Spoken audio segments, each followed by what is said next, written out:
এখন শুধু এটুকুই বলার বাকি, হাসিনার ব্যবস্থার সবকিছু দরকার, শুধু হাসিনাকে ছাড়া। সামাজিক যোগাযোগ মাধ্যম ফেসবুকে এমন পোস্ট করেছেন জাতীয় নাগরিক পার্টির নেতা ও কুমিল্লার ৪ আসনের এমপি হাসনাত আব্দুল্লাহ।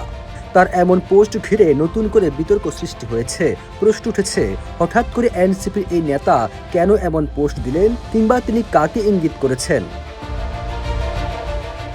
৩ এপ্রিল দুপুর ১২টা ২৩ মিনিটে নিজের ভেরিফাইড পেজে হাসনাত এই পোস্ট করার পরপরই মুহূর্তের মধ্যে সামাজিক যোগাযোগ মাধ্যমে আলোচনার জন্ম নেয়।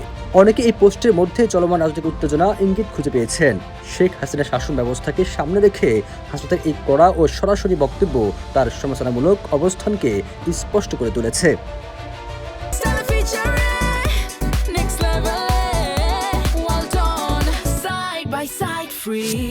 এনসিপির এই নেতা গণঅভ্যুত্থান পরবর্তী সময় সক্রিয় ও প্রভাবশালী ভূমিকা পালন করে আসছেন। তার এই পোস্ট ঠিক কোন প্রসঙ্গে দেওয়া হয়েছে তা স্পষ্ট না হলেও বিভিন্ন মহলে এটি নিয়ে নানা ব্যাখ্যা ও বিশ্লেষণ চলছে।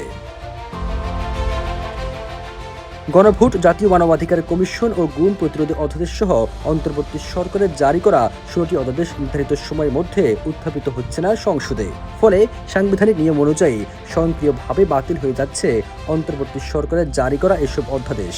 তাই অনেকে বলছেন, চলমান এই প্রেক্ষাপট ঘিরে হাসনাত তার পেজে এমন পোস্ট করেছেন। সবুজ আলম, নিউজ ডেস্ক, ইত্তেফাক।